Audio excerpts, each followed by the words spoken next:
Good evening, folks, and welcome to the program, The Future. Usually at this point of the program, I talk to the story producers, but they seem to have phoned in everything. Start of mailbox. Message 1 from Ellis City. Stan, hi, it's Allison. Hi, And Allison. I wanted to let you know that I've got the David Rugby piece together. Oh, that's and good. as you remember, he's an interactive artist who can, with a video camera and a computer and a musical system, make music by moving his various body parts, such as his eyelid or his finger. So this should be pretty neat. See ya. End of message. Okay. Yeah. Message 2 from Nigel Hunt. Yeah, hi Stan, it's Nigel. Hi, Nigel. I got a story on ubiquitous computing. It's the idea, the whole concept that computers are going to be embedded everywhere, invisibly within our environment. Instead of having a computer on your desk will be a computer. And these kind of connections all over the world are going to have amazing implications for artists to collaborate in ways they've never even dreamed of before. End of message. Message 3 from Nigel Hunt. Ah, Nigel again. Hi Stan, it's Nigel again. I knew there was something else I was supposed to tell you. I've got another story. That's what I'm working on. This one's about the so-called information superhighway. I talked to a whole bunch of different people to get their views on what it is, and is the information highway really a hypeway? In other words, is it overrated and more or less just claimed by big business or seen as an opportunity to make money, or is there really some way in which information not only wants to be free, but will be free? Stay tuned to find out. Okay, bye.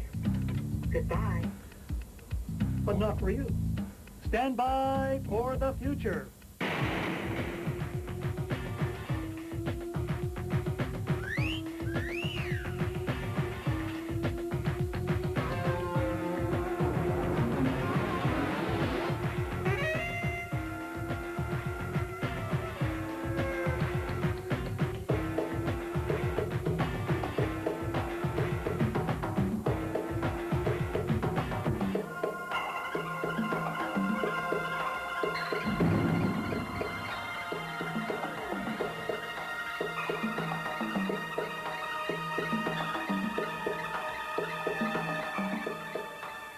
My name is David Rookby, and I have, for the last 10 years, been creating a variety of interactive installations using computers, video cameras, synthesizers, various other electronic devices like that. It started as an extremely simple system with a few light cells and some very uninteresting sounds that would move their position in a quadraphonic sound system as you moved through a space, and it slowly evolved from that into what you might call a full machine vision system, where a computer looks through a camera and in a sense describes with music what it sees. The Very Nervous System is, like many other works I've done, is a system that rather than producing images, takes in images. It's not an image, it's something that looks at images. And in this case, what it looks at is the image of movement in a space. So right now, the camera that you're looking through, that this is being taped through, is connected to Very Nervous System and is acting like the eye for the system. So the computer is looking through this eye at me and looking for changes in this image. So, for instance, if I move my arm, the computer will see that I've moved a part of my body and it will attempt to respond to that with some sound. So if I move my arm, I drew out a series of drums and a few other things. If I just wiggle my fingers, I'll draw out some other sounds.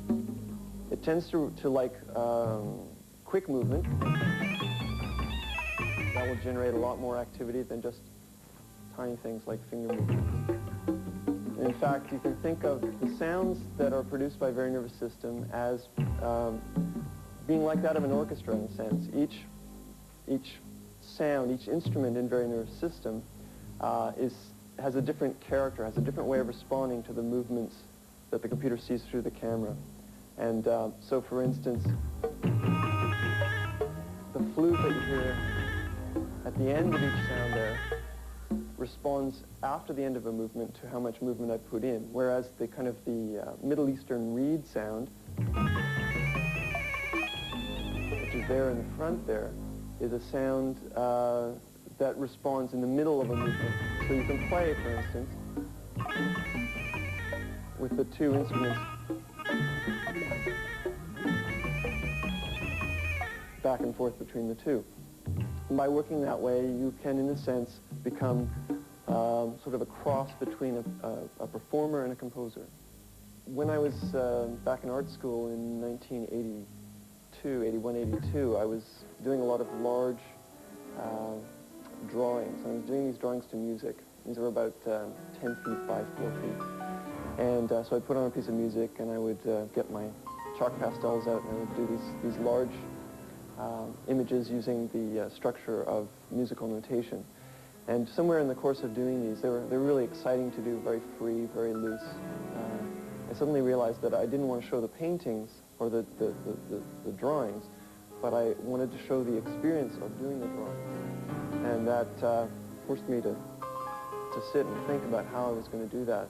By the end of that year, I was starting to think in terms of interactive sound installations where movements, instead of, in the case of the drawings, movements weren't producing drawings, but they were actually producing the sounds themselves. There are really two ways of thinking of this installation. One is to think of it as a performance system or performance space, and another is to think of it as an installation.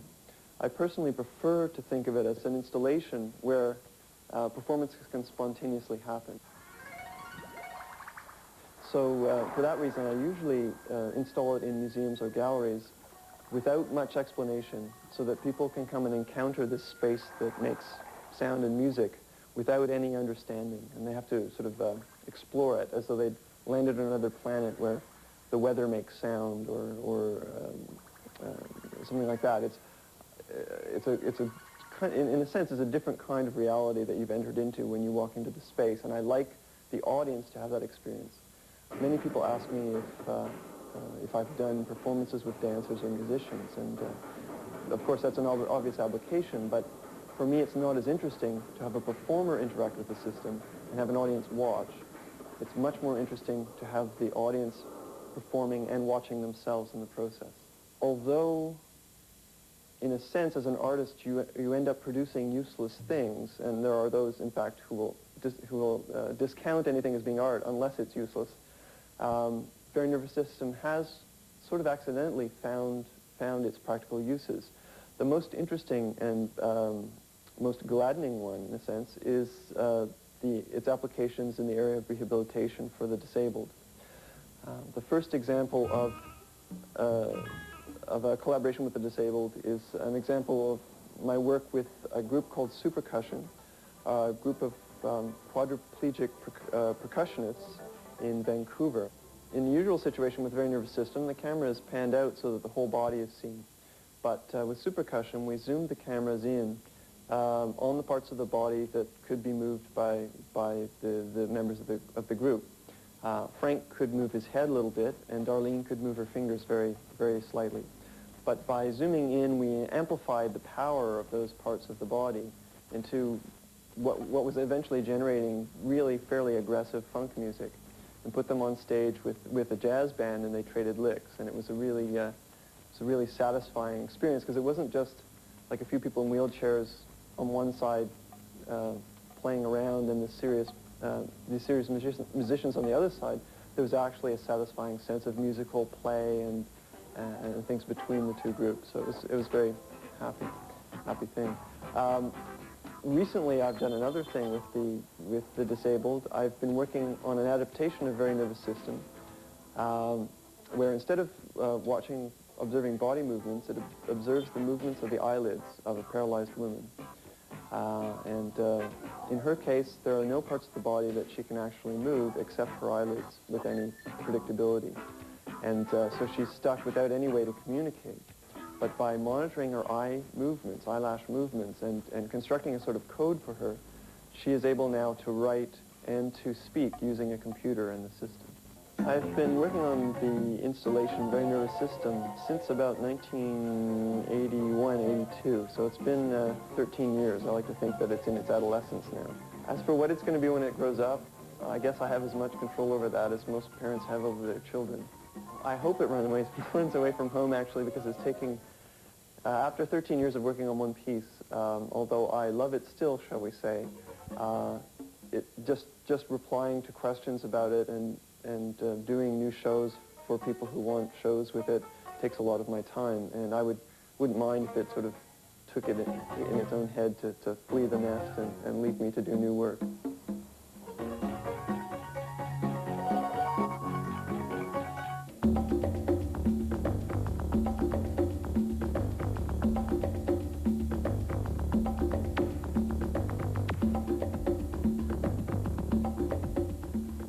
Ubiquitous computing is a new computational metaphor.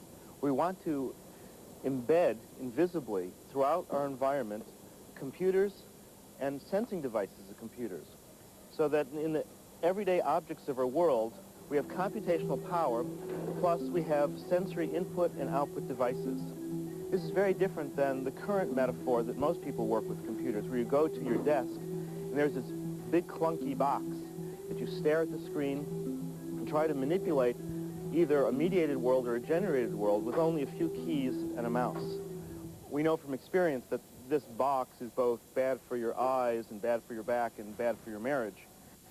In the ubiquitous world, we're trying to create a tacit environment, a tacit computational environment, where you don't think about computing. You're just moving about your normal daily life. Okay, system, turn the kitchen lights on and preheat the oven in 20 minutes. Oh, and the blinds. Close the blinds.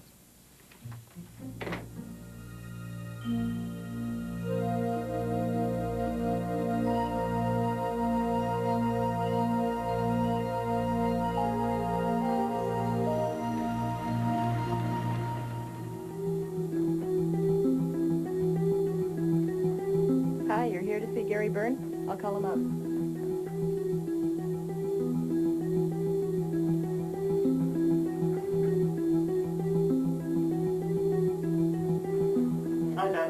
Hi, Gary. TV Ontario is here to do the interview. Oh, great. Can you let them in? Sure. All right.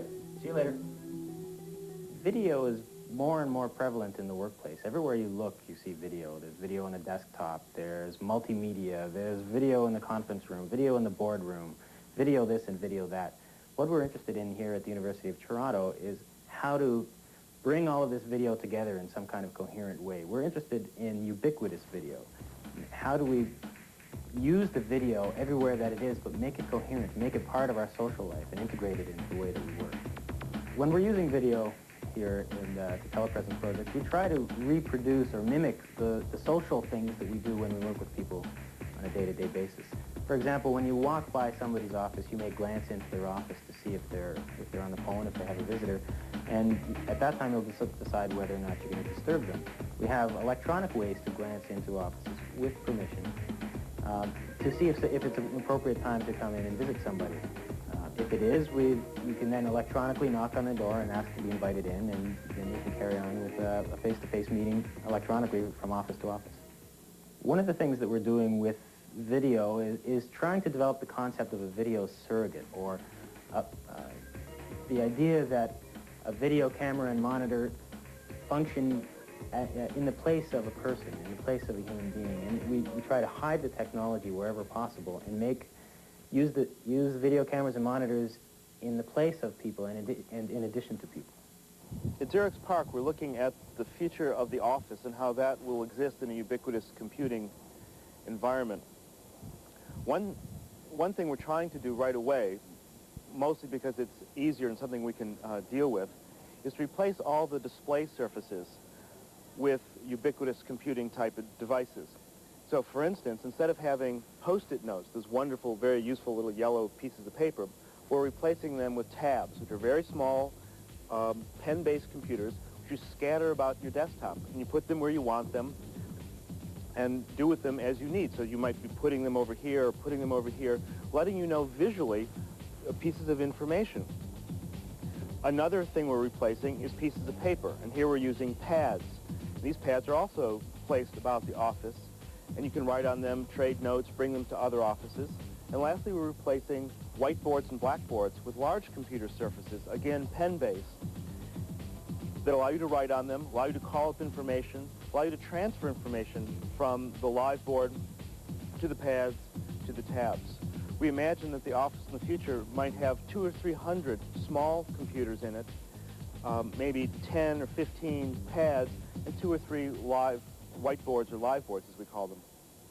In all these environments, the information is flowing freely between these surfaces. When you walk into such an office, you don't see a computer. Rather, you see an entirely sensitized, sensitive, reactive environment.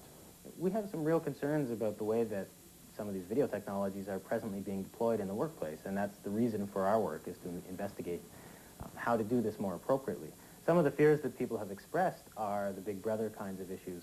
Am I being watched all the time by my supervisor? Can somebody just walk into my office? We had a case in one of our field studies where somebody would regularly get changed into their running clothes in their office, and they were afraid that they were going to be observed while they were changing from their work clothes into their jogging clothes.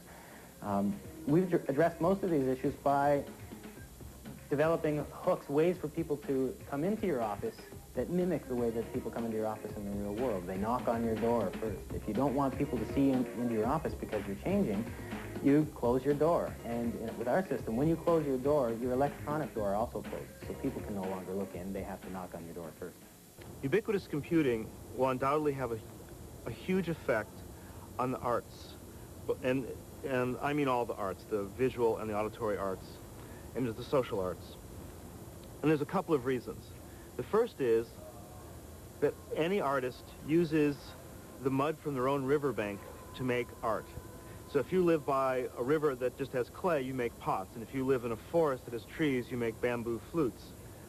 And if you live in a culture that has embedded within it ubiquitous computing devices and communication systems and video, you make your art out of those materials.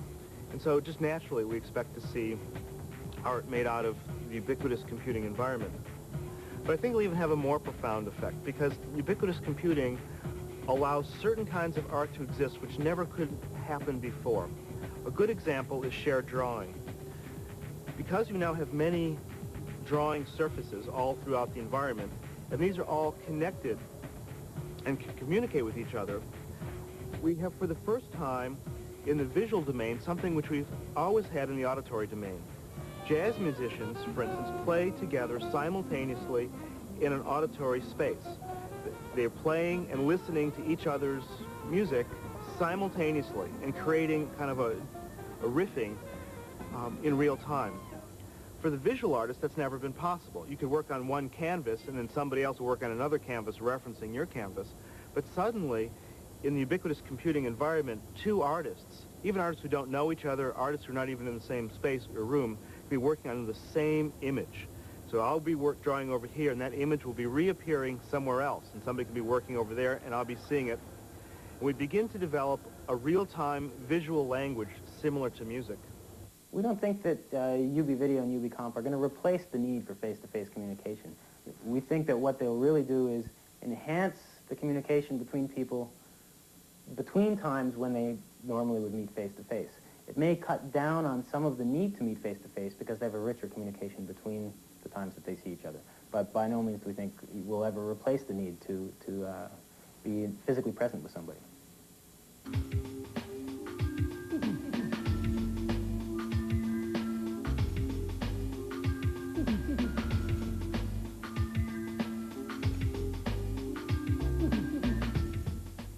You go to Germany and you rent a car, and if you're wealthy enough, you rent a BMW, and you go down the Autobahn.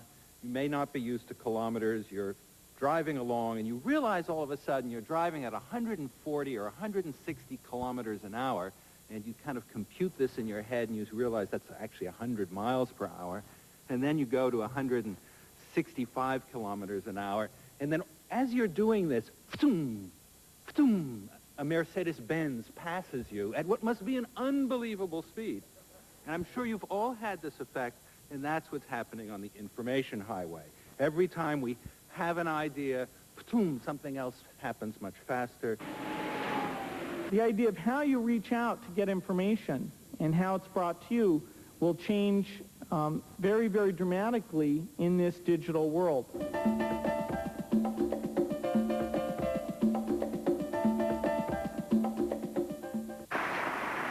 Think of it. Instant access to information will increase productivity, will help to educate our children, it will provide better medical care, it will create jobs. And I call on the Congress to pass legislation to establish that information superhighway this year. I have to say, quite frankly, that when I hear the expression national information infrastructure, I really want to puke.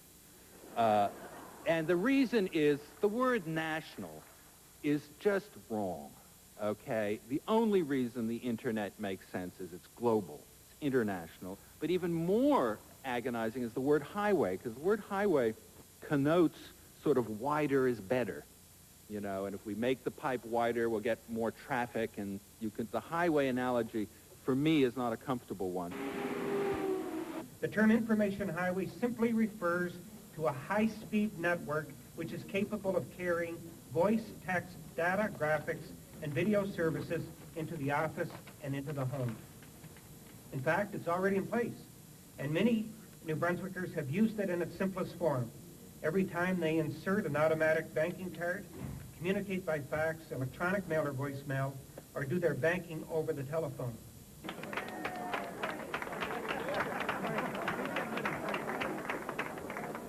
Incredible. Way to go. It works. Information technology means that we are no longer disadvantaged geographically. We are totally connected to world markets. We can be there as quickly as anybody else, and in fact, I believe we can be there with higher technology and lower cost. I think the danger of the hype is that we're reading about it too much, and we'll probably be disappointed with what we see. The information highway is not going to cure all of our economic ills overnight. It's not going to solve all of our nation's problems. But when you talk to some of the people with the hype, they present it that way. The level of hype is really, really starting to get carried away, and I think that can only do something negative towards the whole highway concept as opposed to positive. Students now will be able to access libraries without having to leave their home. They'll be able to access video clips on different countries. They'll have electronic mail where the students can conference back and forth between themselves. We could set up tutorial groups. Essentially what you're going to see happening is students are going to be able to learn 24 hours a day, 7 days a week. But what the type of learning they're going to be doing, it's going to be very interactive. It's no longer just a one-way between teacher and student. The student can now start to begin to explore things on their own. So really the sky is the limit as far as the student is concerned.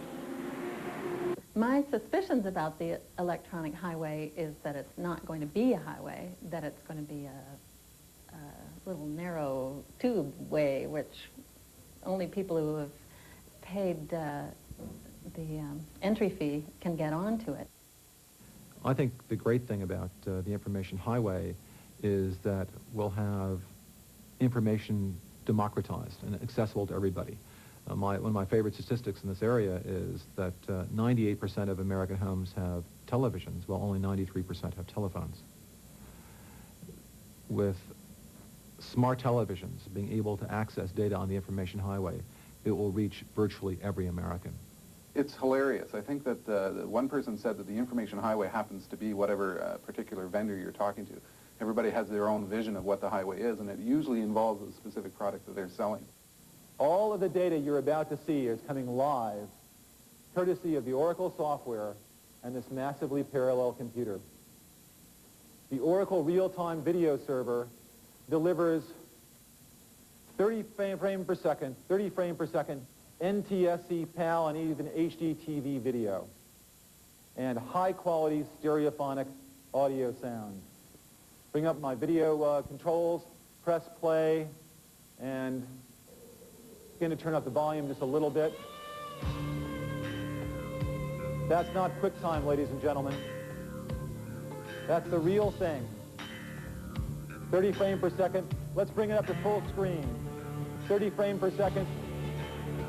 Stereophonic sound. Let's crank the volume a little more so everyone can kick back and listen to the music. We think interactive television is a substantial advance over conventional television. It will change the way we educate our children. It will change the way we communicate amongst ourselves. It will change our entertainment habits. It will change a great deal of the lives of people in North America and around the world. To order, press F4. I sit and look, and they've been talking about home shopping, home banking, the ability to order airline schedules, etc., through your home for years and years. And I really question how many people want to do that. How many people want to sit in front of a television and press buttons to order a pizza? or to look at airline schedules. I think what the internet is showing is that people want to communicate with each other rather than passively sit in front of some television interacting with some home banking service. The Toronto Freenet is a public access community computer network. It's modeled after similar projects in the United States and Canada. You could say that the Freenet provides an on-ramp to the information highway. We will be linked to a network called the Internet, which is an international communications network. Users have to have access to a computer and a modem, and they dial up that way, get access to the information, and view it online. Users that don't have access to a computer and a modem can access the Freenet using public access terminals, and we're working with the libraries in Metropolitan Toronto to make public access terminals available in as many branches as possible.